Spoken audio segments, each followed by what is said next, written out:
আসসালামু আলাইকুম রহমতুল্লাহ। সুপ্রিয় দর্শক, বাউফল প্রেস ক্লাবের আসবাবপত্র সামগ্রী উপহার প্রদান করা হয়েছে। তো উপহার প্রদান কে করছে? ডক্টর শফিকুল ইসলাম মাসুদ ভাই। তো সেখানে ছোটোখাটো একটা অনুষ্ঠান হয়েছে। ওই অনুষ্ঠানের প্রধান অতিথি হিসেবে উপস্থিত ছিলেন বাংলাদেশ জামাতে ইসলামের নায়েবে আমির অধ্যাপক মুজিবুর রহমান, এবং বিশেষ অতিথি হিসেবে উপস্থিত ছিলেন ডক্টর শফিকুল ইসলাম মাসুদ ভাই। তো ডক্টর শফিকুল ইসলাম মাসুদ ভাই সেখানে একটা অসাধারণ বক্তব্য দিয়েছেন এবং অধ্যাপক মুজিবুর রহমান সম্পর্কে অনেকগুলো কথা বলেছেন যা আমরা আগে জানতাম না। তো দর্শক, আমরা বিগত বছরগুলোতে দেখেছি যখন আমিরে জামাত ডাক্তার শফিকুর রহমান তিনি যখন জেলে বন্দি ছিলেন, তাকে জঙ্গির নাটক করে বন্দি করা হয়েছিল, তখন কিন্তু অধ্যাপক মুজিবুর রহমান ভালো ভূমিকা পালন করেছিলেন। যেহেতু তিনি কেন্দ্রীয় নায়েবের আমির ছিলেন, তখন তিনি আমিরের ভূমিকা পালন করেছে। তো প্রিয় দর্শক, ওই অনুষ্ঠানে ডক্টর শফিকুল ইসলাম মাসুদ ভাই যে বক্তব্যটা দিয়েছে, চলুন আমরা সেই বক্তব্যের ভিডিওটা এখন একটু দেখে আসি। আসসালামু আলাইকুম ওয়া রাহমাতুল্লাহি ওয়া বারাকাতুহু। আসসালামু আলা রাসূলিল্লাহ ওয়া আলা আলিহি ওয়া সাহবিহি আজমাইন। আমাদের প্রিয় প্রাণের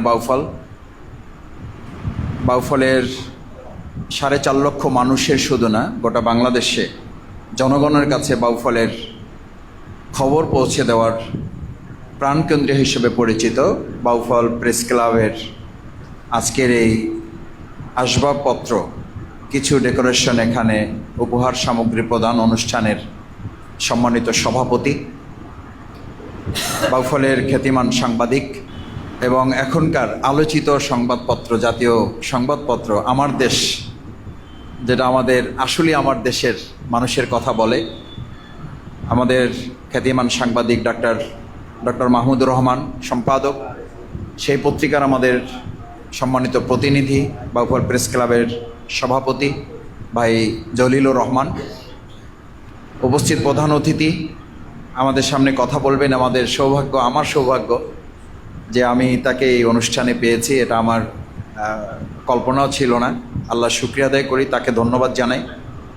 আমার অত্যন্ত মুরব্বী এবং জাতীয় সংসদে যিনি দীর্ঘ সময় প্রতিনিধিত্ব করেছেন, বিশিষ্ট শিক্ষাবিদ, ইংরেজি বিষয়ে যিনি অনার্স মাস্টার্স করে শিক্ষা জগতে এখন কেন্দ্রীয় শিক্ষা বিভাগেরও সভাপতি হিসাবে দায়িত্ব পালন করেন জামাতের, এবং শিক্ষকদের দাবি আদায়ে তিনি বলিষ্ঠ কণ্ঠস্বর হিসেবে ভূমিকা পালন করেন, আপনারা জানেন।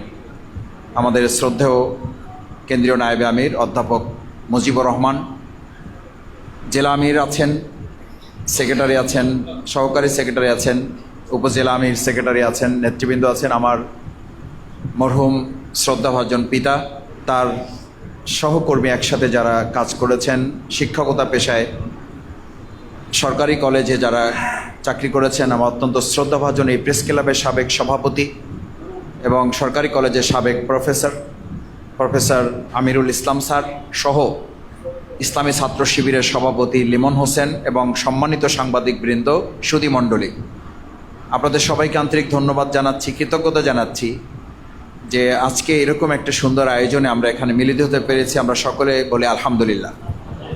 সম্মানিত সাংবাদিক ভাইয়েরা, আপনারা আমাদের প্রিয় সেক্রেটারি কথা বলেছেন, আহত অবস্থায় তিনি এখানে উপস্থিত হয়েছেন। আমি সেক্রেটারির প্রতি বিশেষভাবে কৃতজ্ঞতা জ্ঞাপন করি, তার জন্য দোয়া করি। আমি খোঁজ খবর নেওয়ার চেষ্টা করেছি এবং আমি বলেছি যে আপনার চিকিৎসার জন্য আমরা শুধু দোয়া করব না, যা করা প্রয়োজন, মানুষ হিসাবে, একজন ভাই হিসাবে ভাইয়ের জন্য যা করে আমরা সবটুকু করব ইনশাআল্লাহ। এটা প্রত্যেকের জন্য আমাদের দায়িত্ব, আমরা সামর্থ্যের মধ্যে সবটুকু আমরা করব। আমার ভাইয়ের জন্য দোয়া করি, আল্লাহ তাকে পরিপূর্ণ সুস্থতা দান করুন। সম্মানিত সাংবাদিক বন্ধুগণ, সুধীমণ্ডলী, প্রেস ক্লাবের সেক্রেটারি বলেছেন যে এটা দান, আসলে দান না, এটা আপনাদের প্রয়োজন, এটা আপনাদের দরকার ছিল। আমি এখানে যখন প্রোগ্রামে আসি, ভাইয়েরা কিন্তু আমার কাছে চান নাই কিছুই, এ ভাইয়েরা কেউ কিছু চান নাই আমার কাছে, আমি এটা পরিষ্কার বলি আপনাদের কাছে। আমি নিজ থেকেই ভাইদেরকে বলেছি যে প্রেস ক্লাবটাকে সুন্দর করার জন্য কি দরকার। তখন আমি ভাইদের পরামর্শ নিয়ে ওনারা আমাকে বলেছেন যে যদি সুযোগ থাকে তাহলে এই জিনিসগুলো আমাদের হইলে একটু ভালো হয়।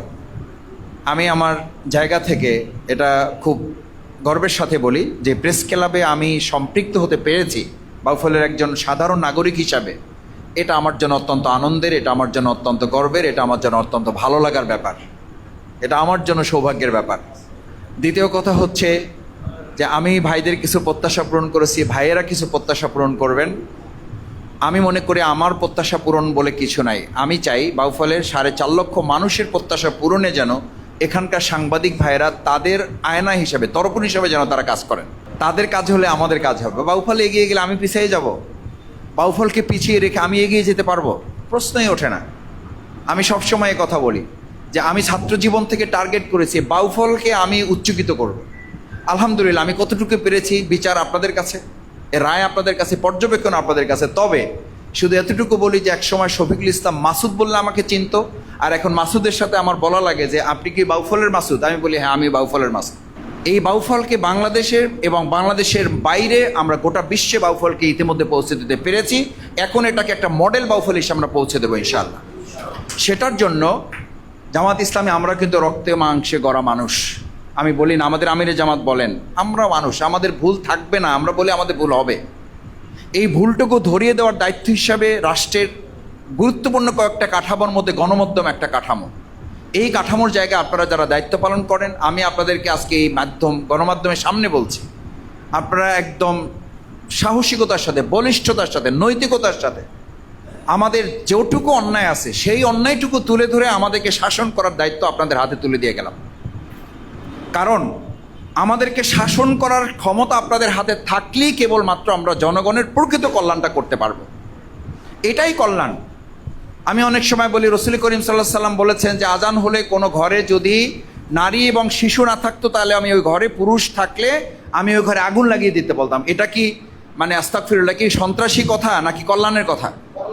এটা কল্যাণের কথা। তো আপনি যখন আমার কোনো অন্যায়, প্রকৃত অন্যায়টা আপনি তুলে ধরবেন, আমাকে যখন আপনি সংশোধনের সহযোগিতা করবেন, আমাকে অনেকে বিভিন্ন সময়, এখন আমি দেখি যে আমরা যে বক্তব্য করি বক্তব্যের নিচে আমাদেরকে কেউ কেউ, আজকে আমি বলেছি যে আমরা বাউফলে গালাগালির পরিবেশ রাখবো না, আমরা গলাগলির পরিবেশ তৈরি করব। তো কেউ কেউ গালাগালাজ করেন, আমাকে অনেকে বলে মাসুদ ভাই আগে আপনাকে ভালো জানতো, এখন গালাগালি করে কেন? তাই আমি বললাম ভাই আমি তো তা জানি না, তো গালাগালি যেটুকু করে আমি শুনি, কি গালিগালাজ করে আমি ওখান থেকে শিক্ষা গ্রহণ করি যে আমার তো ত্রুটি আছে, থাকতেই তো পারে। সেই ত্রুটি আমাকে যে ধরিয়ে দেয় সে তো আমার শত্রু না, সে তো আমার প্রকৃত বন্ধু। তো সাংবাদিক ভাইদের আমি শুধু এতটুকু অনুরোধ করব, এই প্রেস ক্লাব যেন প্রকৃত অন্যায়টা সাহসিকতার সাথে তুলে ধরার ক্ষেত্রে শফিকুল ইসলাম মাসুদ যদি 1 নম্বর টার্গেট হয়, আপনি আমাকে 1 নম্বর টার্গেট করেন। জামাত ইসলামী যদি এই অন্যায়, চাঁদাবাজ, দখলদারি যাতে 1 নম্বর টার্গেট জামাতকে করতে হয়, আপনি জামাতকে 1 নম্বর টার্গেট করেন। কিন্তু আমি আপনার কাছে শুধু অনুরোধ করতে চাই, সাংবাদিকতার এই জগৎটা যেন আমরা এতটুকু গর্বের জায়গায় রাখতে পারি। আয়না যেমন আমাদেরকে যতটুকু চেহারা অতটুকু দেখায়, কালোও দেখায় না, অতিরিক্ত ফর্সাও দেখায় না, বাউফলকে আমরা এই প্রেস ক্লাবকে একটা দর্পণের মতো করে গোটা বাংলাদেশের সামনে হাজির করতে চাই ইনশাআল্লাহ।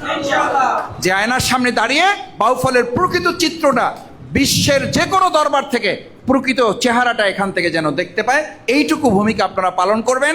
আর এই প্রেস ক্লাবে যখন যা দরকার হয়, আমি শফিকুল ইসলাম মাসুদ না, বাংলাদেশ জামাত ইসলামী প্রত্যেক প্রয়োজন পূরণে সাধ্যমতো আপনাদের সাথে ছিলাম, আছি, ভবিষ্যতে থাকবো ইনশাআল্লাহ।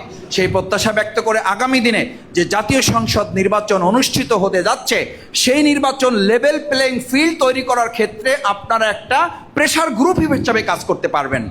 আমি আশা করি আপনারা সেই প্রেশার গ্রুপ হিসাবে কাজ করে প্রত্যেকটা কেন্দ্রে আপনাদের এমন সার্চ লাইট থাকবে যে সার্চ লাইটের কারণে কেউ জাল ভোট দেওয়া, কেউ চোখ রাঙানো, কেউ পেশি শক্তি, কেউ কালো টাকা দিয়ে, কেউ জবরদখল করে, কেউ জাল ভোট দিয়ে আমাদের আগামী দিনে কোনো ভোটারদের ভোটাধিকার হরণ করতে যেন না পারে, সেই ভূমিকাটুকু আল্লাহর হস্তে আপনারা পালন করলে বাউফলবাসী আপনাদের প্রতি কৃতজ্ঞ থাকবে। সেই প্রত্যাশা ব্যক্ত করে, সেই আহ্বান জানিয়ে আপনাদেরকে ধন্যবাদ জানিয়ে যে আমাকে আপনাদের সাথে সম্পৃক্ত হওয়ার, আপনাদেরকে এই উপহারটুকু দেওয়ার এবং আপনারা মেহরবানি করে উপহারটুকু গ্রহণ করেছেন সাদরে, সেজন্য আপনাদেরকে ধন্যবাদ জানিয়ে আমার কথা শেষ করছি। আসসালামু আলাইকুম রহমতুল্লাহ।